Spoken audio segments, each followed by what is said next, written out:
말씀 가운데 걸어오신 주님을 만나게 하시고 그 결단 가운데 사순절의 한 주를 살아가게 하여 주옵소서. 이 모든 말씀 예수님의 이름으로 기도드립니다. 아멘. 오늘 하나님이 주신 말씀은 구약 성경 예레미야 12장 1절에서 4절 말씀입니다. 구약 성경 예레미야 12장 1절에서 4절 말씀, 우리 하나님의 말씀을 한 목소리로 읽도록 하겠습니다. 여호와여, 내가 주와 변론할 때에는 주께서 의로우시니이다. 그러나 내가 주께 질문하옵나니 악한 자의 길이 형통하며 반역한 자가 다 평안함은 무슨 까닭이니이까? 주께서 그들을 심으심으로 그들이 뿌리가 박히고 장성하여 열매를 맺었거늘 그들의 입은 주께 가까우나 그들의 마음은 머니이다. 여호와여, 주께서 나를 아시고 나를 보시며 내 마음이 주를 향하여 어떠함을 감찰하시오니 양을 잡으려고 끌어냄과 같이 그들을 끌어내시되 죽일 나를 위하여 그들을 구별하옵소서.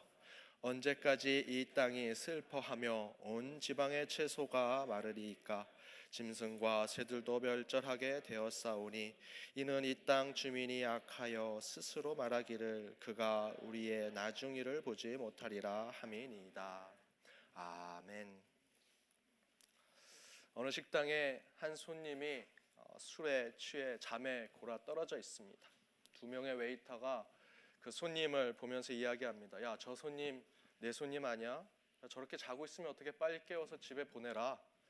그랬더니 이 웨이터가 이번에 깨우면 세 번째야 라고 얘기합니다. 야, 그럼 벌써 두 번이나 깨웠는데 아직도 자는 거야? 빨리 깨워서 집에 보내라. 그렇게 얘기하니까 그 다른 웨이터가 깨우긴 할 텐데 집에는 보내지 않을 거야. 아니, 왜 저런 진상 손님을 저렇게 재워? 빨리 깨워서 집에 보내. 그렇게 얘기하자 이 웨이터가 마지막에 이렇게 얘기합니다. 저 손님은 지금 술에 완전히 취해서 깨울 때마다 술값보다 더 많은 팁을 나한테 주고 있거든. 딱 10번만 더 깨우고 집에 보낼 거야.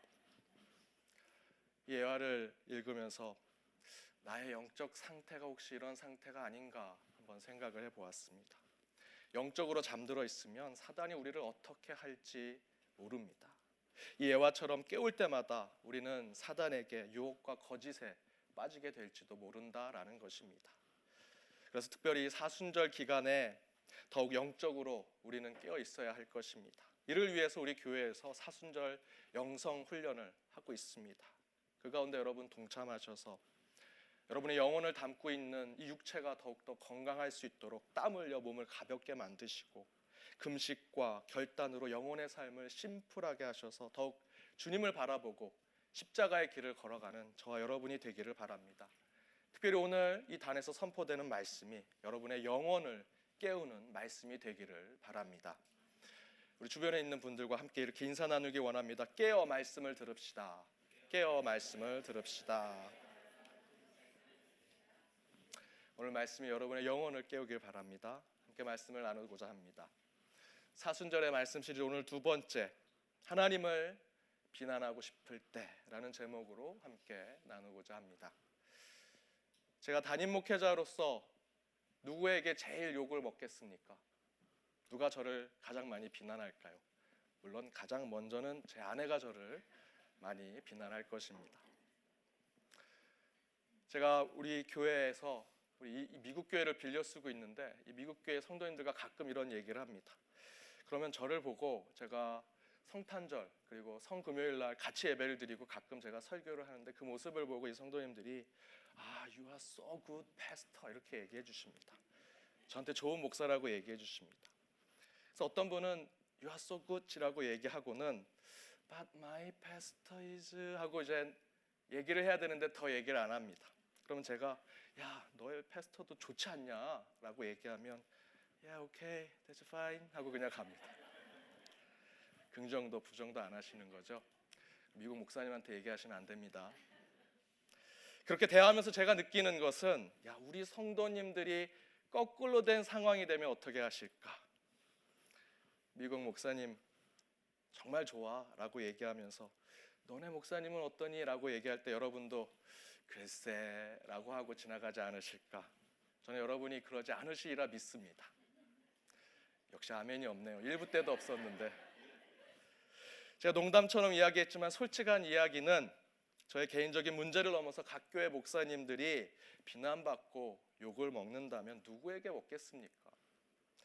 옆에 있는 교회 성도들, 다른 종교의 신앙인들, 다른 무신론자들이 저를 욕하겠습니까? 아닙니다. 목사가 비난받고 욕을 먹고 비판을 받는다면 그 교회 성도들이 그렇게 하겠지요. 특별히 그 목사가 섬기고 돌보는 교인들로부터 비난받고 비판을 받게 될 것입니다. 제가 지금 그런 성도들의 비판과 비난에 대한 문제를 지적하는 것이 아닙니다. 저를 비롯해서 교회 목회자들과 교회 지도자들, 크게는 세상의 지도자들과 리더들은 문제가 있고 잘못이 있어서 비난받고 비판을 듣는다면 그 문제를 고치도록 노력해야 합니다. 제가 말씀드리고자 하는 것은 그런 개별적이고 사적인 문제가 아니라 한 교회 목회자가 비난과 비판을 받는 것은 자기의 성도, 자신의 교인들인데 가정법으로 만약에 하나님이 비난받고 불평과 원망을 듣는다면 누구에게 듣겠습니까? 다른 종교인들, 무신론자들? 아닙니다. 저와 여러분과 같은 신자들이, 하나님의 자녀들이 하나님을 원망하고 불평하고 비난할 것이다라는 것입니다. 오히려 하나님의 자녀가 택함 받은 사람들이 하나님을 비난한다라는 것입니다. 우리는 하나님의 자녀들입니다. 우리는 택함 받은 성도들입니다. 그런데 우리 안에 무엇이 자리 잡고 있습니까? 우리는 하나님의 자녀인 동시에 바울이 고백한 대로 죄인 중에 괴수와 같은 마음이 우리 가운데 있습니다. 그렇기 때문에 우리 입술 안에는 두 가지가 있습니다. 하나님을 찬양하고 하나님께 영광 돌리는 입술, 또 다른 한쪽의 입술은 하나님을 원망하고 비난하는 입술을 같이 가지고 있습니다. 그래서 늘 우리는 회개하는 마음으로 겸손한 신앙으로 살지 않으면 하나님을 늘 비난하는 자리에 앉아있게 된다라는 것입니다. 이것은 세상도 똑같은 이치입니다. 그런데 그렇게 우리 안에 죄인된 모습, 세상의 때를 다 벗지 않은 모습 때문에 하나님을 비난하는 것은 사실 여러분 그렇게 오래가지 않습니다. 그리고 크게 문제가 되지 않습니다. 디모데전서 1장 13절에 바울이 이렇게 고백합니다. 함께 읽어보겠습니다. 내가 전에는 회방자요 핍박자요 포행자였으나 도리어 긍휼을 입은 것은 내가 믿지 아니할 때에 알지 못하고 행하였음이라. 바울이 예수 믿기 전의 모습, 회방자, 핍박자, 포행자였다. 그렇게 고백하지만 예수의 긍휼과 자비로 구원을 받게 된 후에는 죄인된 마음으로 회방하고 핍박하고 악을 행하는 마음으로 하나님을 비난하지 않게 되었다라고 고백하는 말씀입니다. 하나님을 잘 모를 때, 구원받기 전에는 우리는 모르고 하나님을 비난하고 원망할 수 있다라는 것이죠. 그런데 그것은 그리 오래가지 않습니다. 문제가 되지 않습니다. 제가 예전에 섬기던 교회에 롤러코스터 권사님이라는 분이 계셨습니다. 기도만 시작하면 이분은 롤러코스터를 타십니다. 처음에 기도할 때는 정말 스윗하게 기도하십니다. 하나님, 저 왔습니다. 저 불쌍히 여겨주세요. 저 누구예요? 저 아시죠? 저 연약합니다. 나약합니다. 마치 애교를 부리듯 기도하십니다. 그런데 어느 정도 시간이 지나가면 입에 칼을 무십니다. 하나님 어떻게 그러실 수 있습니까? 저 오늘 집에 안 갈 겁니다. 응답해 주십시오. 왜? 막 소리 지르면서 고함을 지르면서 날카로운 목소리로 하나님과 싸우듯 기도를 하십니다. 그분의 기도를 듣고 있으면 롤러코스터를 타는 것 같습니다. 그래서 저희들이 롤러코스터 권사님이라고 별명을 붙여드렸습니다. 그렇게 기도하고는 그분은 이제 교회를 안 나오시겠다라고 생각을 드는데 밖에 나가보면 전도지 이렇게 들고 전도하고 계십니다. 주방 봉사하고 계시고. 사실 이 정도는 하나님을 원망하고 비난하는 이 기도에 대해서 우리는 성도의 애교 정도로 볼 수 있을 것입니다. 그러나 자주는 아니지만 우리는 단순히 애교 차원으로 하나님을 비난하고 원망하고 불평하는 것에 끝나지 않는 기도가 우리 가운데 있다라는 것입니다. 먼저는 신앙이 부족할 때 하나님을 원망하기도 합니다. 앞에 권사님처럼 신앙과 기도의 스타일, 여러분의 성격 때문에 그렇게 하나님을 원망하기도 할 때가 있습니다. 그것은 사실 애교 차원으로 하나님을 비난하는 것으로 넘어갈 수 있는 문제입니다. 그러나 그렇지 않을 때가 있다라는 것입니다. 진짜 하나님이 원망스럽고 진짜 화가 나고 진짜 하나님을 비난해야 할 때가 우리 가운데 있다라는 것입니다. 여러분, 그때가 언제입니까? 그렇게 여러분이 진지하게 하나님을 비난하는 자리에 서 있게 된다면 어떤 이유에서 그렇게 하나님을 비난하고 원망하십니까? 이에 대해서 엘리스턴 맥그레스 목사님은 이렇게 얘기하십니다. 그렇다면 다음과 같은 질문을 해보는 것이 더 도움이 될 것입니다. 왜 우리는 사람들이 고난당할 때 하나님께 화를 내는가? 왜 우리는 우리가 사랑하는 누군가가 고난받고 죽을 때 그처럼 괴로워하는가? 우리 내면 속에서 악한 모습과 죄인된 마음 때문에 하나님을 비난할 수 있고, 때로는 우리의 성격과 신앙의 스타일에 따라 이 롤러코스터 권사님처럼 그렇게 애교 차원으로 하나님께 원망과 불평을 할 수 있습니다. 그러나 우리는 정말 하나님에게 진지한 원망과 불평을 할 때가 있다라는 것입니다. 이에 대해서 맥그레스 목사님은 우리 안에 고난의 문제가 발생했을 때 우리는 하나님께 원망하고 불평하고 끝내는 하나님께 분과 화를 표출하게 된다라고 이야기합니다. 우리가 사는 세상의 문제, 여러분 쉽지 않지 않습니까? 때로는 아무리 기도해도 하나님을 바라봐도 성경 말씀을 봐도 이해되지 않는 세상의 문제들이 있습니다. 여러분 삶 속에 나타나는 이해되지 않는 성과 악의 문제들, 영적인 문제들, 생과 사의 문제들 앞에 우리는 어쩔 수 없이 하나님께 질문하지 않을 수 없고, 때로 우리는 하나님을 비난하고 원망하고 탓하게 될 때가 있다라는 것입니다. 고난의 문제는 절대로 애교 차원으로 넘어갈 수 있는 하나님의 원망의 문제가 아닙니다. 오늘 본문에 예레미야 선지자가 바로 이 고난의 문제에 대해서 하나님께 원망하고 분노를 가지고 질문을 하고 있습니다. 오늘 본문을 제가 공동 번역으로 제가 한번 읽어보겠습니다. 야훼님, 제가 아무리 시비를 걸어도 그때마다 옳은 것은 하나님이셨기에 법 문제를 하나 여쭙겠습니다. 어찌하여 나쁜 자들이 만사에 성공합니까? 사기밖에 칠 줄 모르는 자들이 잘 되기만 합니까? 하나님께서는 그런 자들을 나무처럼 심어 뿌리를 받고 자라게 해서 열매를 맺게 하시는군요. 그런 자들은 말로는 하나님과 가까운 체 하면서 속으로는 멀리 떠나가는 것들인데 말입니다. 하나님 모르십니까? 그런 자들 모르십니까? 야훼여, 주께서는 내 속을 환히 들여다보십니다. 제 마음이 주께 있다는 것을 시험하여 보아서 아시지 않습니까? 저것들은 양처럼 끌어다가 죽여 버려 주십시오. 갈라내어다가 그날 당장 죽여 버리십시오. 언제까지 가문든 이 땅을 내버려 두시렵니까? 들풀이 다 마르게 내버려 두시렵니까? 이 땅에 사는 사람의 잘못으로 짐승이나 새가 죽어 없어져야 되겠습니까? 어떤 일을 하여도 주께서 보지 못하신다 저들이 떠들어대고 있지 않습니까? 예레미야는 악인이 득세하고 선인들이 고통받고 고난받는 이 말도 안 되는 상황 속에서 하나님을 비난하고 원망하고 있습니다. 어떻게 악인들이 만사 형통할 수 있습니까? 어떻게 사기치고 사람을 죽이는 사람이 이렇게 잘 될 수 있습니까? 하나님, 그들이 이렇게 얘기합니다. 나는 아무리 죄를 져도 벌을 받지 않아. 왜 그런지 알아?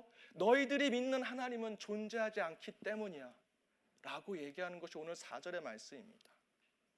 이 고난의 문제에 대해서 예레미야 선지자는 피를 토하는 심정으로 하나님께 원망하고 불평하고 화를 내고 있습니다. 그런데 여기서 우리가 놓치지 말아야 할 것이 하나 있습니다. 바로 그것은 예레미야 선지자가 고통과 고난의 문제로 하나님을 비난할 때 그 처절한 외침이 기도 가운데 이루어지고 있다는 것입니다. 하나님, 이것이 문제입니다. 여호와 하나님, 어떻게 이러실 수 있습니까? 하나님, 왜? 라고 그의 이 고난의 문제를 하나님께 비난하고 하나님께 절망하듯 그렇게 원망을 표현하는 것이 기도 가운데 이루어지고 있다는 것입니다. 그 이야기는 고난의 문제로 우리는 하나님을 탓하고 비난하고 원망할지라도 여전히 우리는 하나님 안에 있음을 깨달아야 한다는 것입니다. 여러분, 세상은 점점 완벽을 추구해 갑니다. 가깝게는 이 세상 전체를 모두가 함께 일해서 모두가 잘 먹고 잘 사는 유토피아, 천국의 세상을 건설할 것이라 믿고 많은 나라와 민족이 마르크스와 엥겔스의 공산주의 이데올로기를 따라갔습니다. 그때 이 칼 마르크스가 이렇게 얘기합니다. 중요한 것은 세상을 이해하는 것이 아니라 변화시키는 것이다. 그래서 마르크스의 공산주의는 당시 자본주의가 발생시키는 비인간적인 사회 상황의 문제들, 그 가운데 나오는 고통들, 불안전한 경제 상태의 문제들, 정치적 부패와 부정의 문제 가운데 인간의 고통, 고난의 문제를 이 이론이, 이 이념이 해결해 줄 것이라 믿었습니다. 그래서 그들은 이렇게 외칩니다. 자본주의를 폐지하라. 그러면 세상의 모든 악은 멈출 것이다. 그 전제를 기초로 100여 년 동안 이 세상은 이 땅을 천국을 건설할 것이라 노력했습니다. 그런데 세상이 변하고 불평등이 없어지고 구조학이 제거됐습니까? 아니요, 그렇지 않습니다. 도리어 세상은 더 큰 고난과 고통을 경험하고 있습니다. 마르크스가 세상을 이해하는 것보다 변화시키는 것이 중요하다고 했다면 그 이론은 우리 인간이 겪고 있는 이 고난과 고통의 문제를 반드시 변화시켜야 합니다. 바꿔야 합니다. 그러나 그러지 못했습니다. 그렇다면 이 이론은 옳지 못한 것입니다. 그렇다고 저와 여러분이 살고 있는 이 자본주의 사회는 고난을 해결하고 있습니까?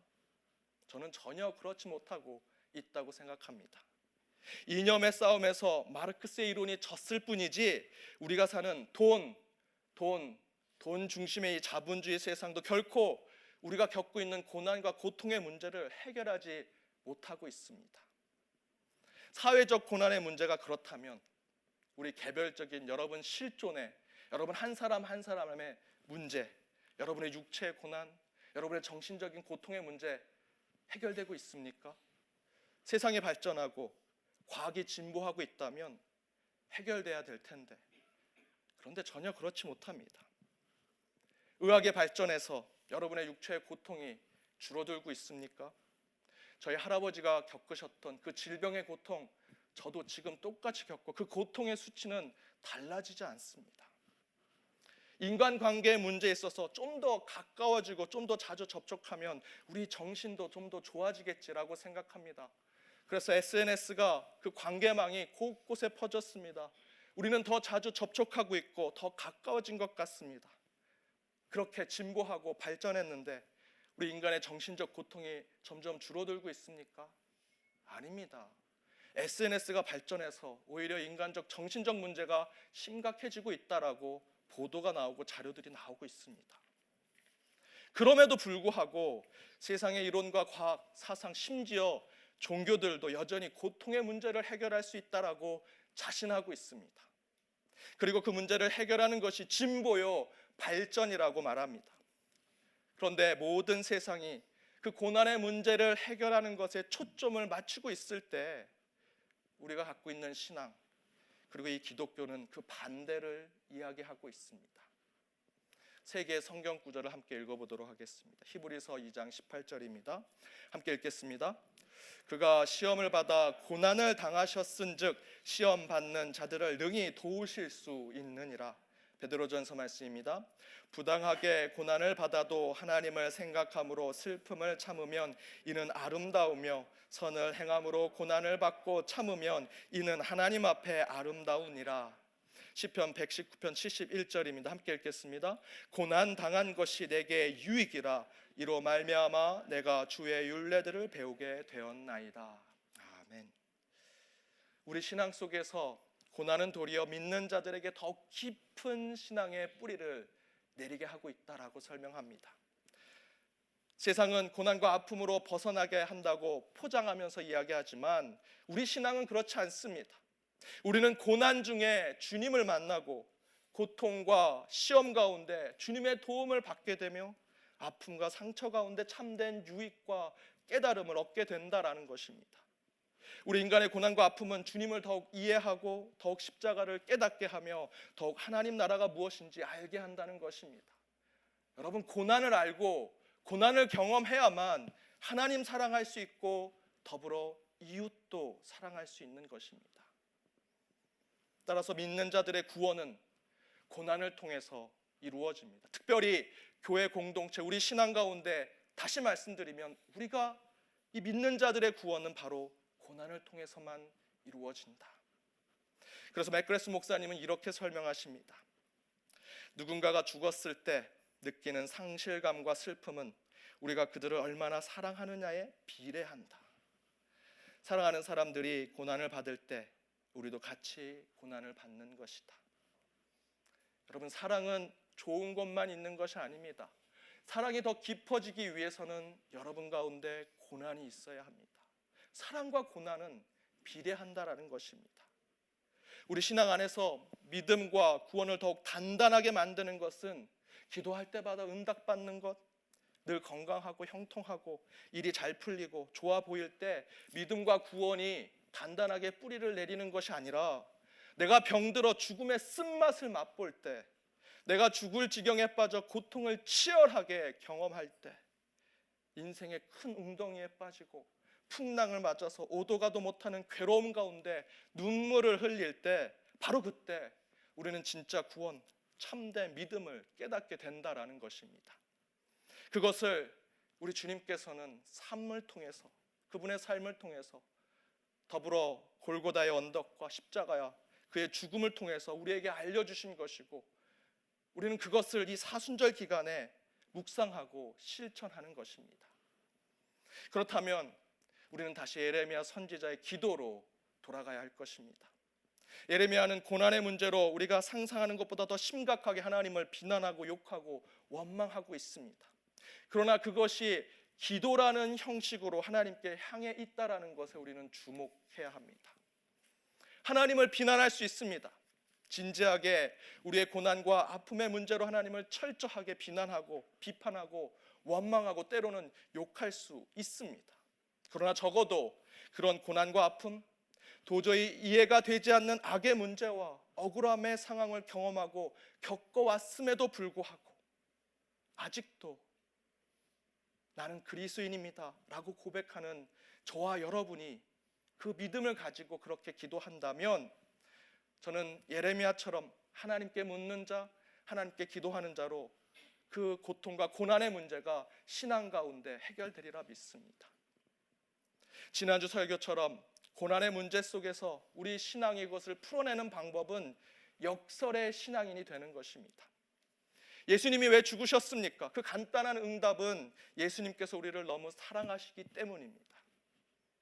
다시 말씀드리면 저와 여러분을 살리기 위해서 죽으신 것입니다. 예수님이 왜 죽었는가? 우리를 혁명의 전사를 만들기 위해서, 열사와 의인으로 만들기 위해서. 예수님이 왜 죽으셨는가? 돈을 더 받을 수 있게 하기 위해서. 내가 죽으면 세상이 진보하고 발전할 수 있어서? 아닙니다. 기독교에서 예수님의 죽음의 의미는 그런 세상적 기준이 아닙니다.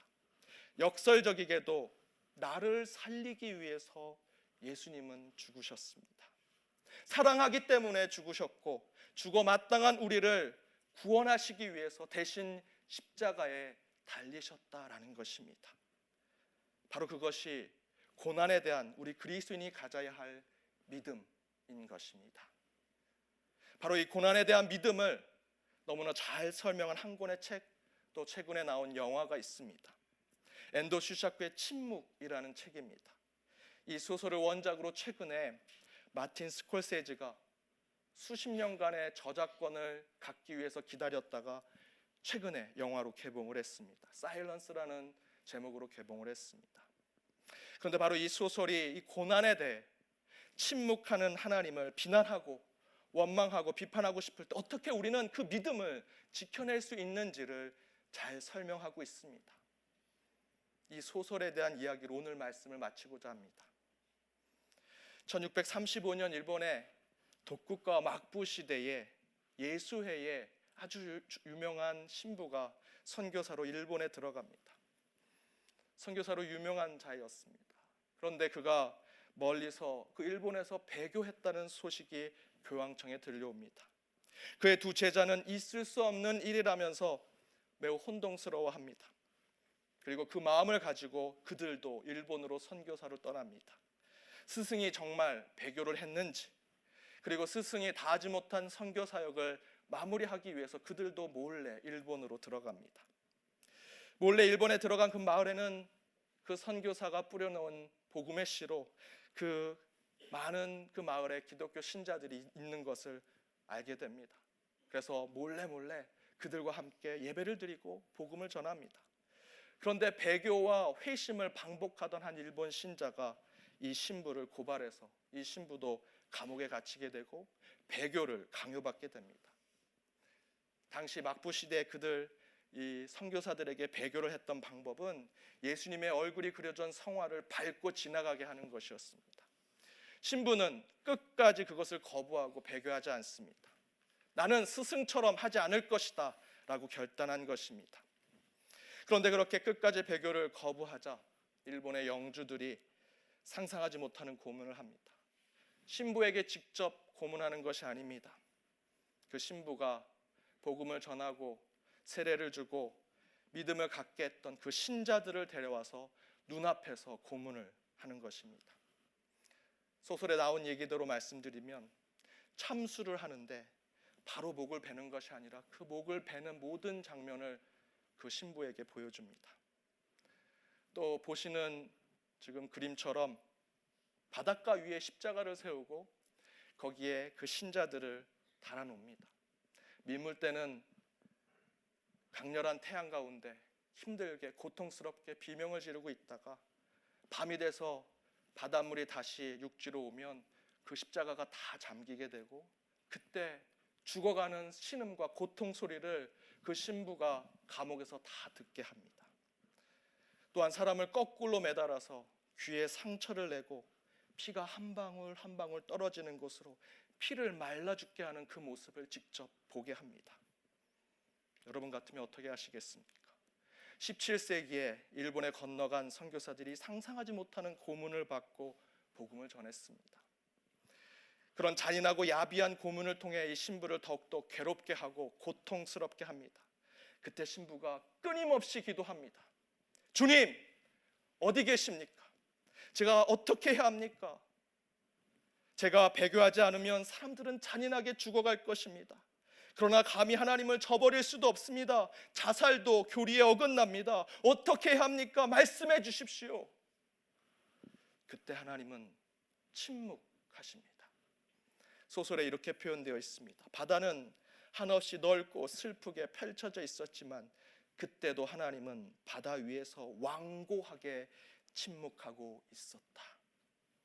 엄청난 번민과 고통과 아픔, 말로 할 수 없는 상상과 상심과 허무함 속에 그는 기도하고 또 기도하지만 침묵을 지키시는 하나님 앞에 가슴을 치며 배교하기로 결정하고 하나님의 성화, 예수님의 성화를 밟고자 할 때 그때 주님의 음성이 들려옵니다. 너는 내가 그들을 외면한다고 생각하지만 나는 그들과 같이 고통받고 있었다. 나를 밟아라. 나는 밟히기 위해서 세상에 왔다. 나를 밟아라. 나는 밟히기 위해서 세상에 왔노라. 사랑하는 여러분, 우리는 너무도 하나님을 비난하고 싶을 때가 많습니다. 그러나 그때 우리 주님이 말씀하십니다. 나를 비난해라. 그래, 나를 욕해라. 나는 너희들에게 비난받고 원망 듣기 위해서 이 땅에 왔느니라. 바로 그분이 우리 주님이십니다. 우리 비난 가운데에서도 우리의 강한 원망 가운데서도 산처럼 바위처럼 우리 곁에 계신 분. 때로 우리의 비난과 원망의 기도에 아무 말도 않으시고 깊은 침묵을 지키시지만 주님은 산 같아서 늘 거기에 계셨습니다. 그리고 말씀하십니다. 나를 밟고 가라. 나를 비난해라. 나를 욕하라. 나는 그렇게 받기 위해서 너희에게 왔느니라. 우리는 그런 하나님을 믿고 있는 것입니다. 여러분, 하나님을 비난하고 싶으십니까? 하나님을 비난하십시오. 그러나 여러분의 모든 비난과 원망을 들으시는 하나님이 여전히 저와 여러분 곁에 계셔 우리의 고난과 고통을 함께 짊어지고 계신다는 그 믿음만큼은 절대 포기하지 마십시오. 그 고난으로부터 시작된 믿음이 분명히 저와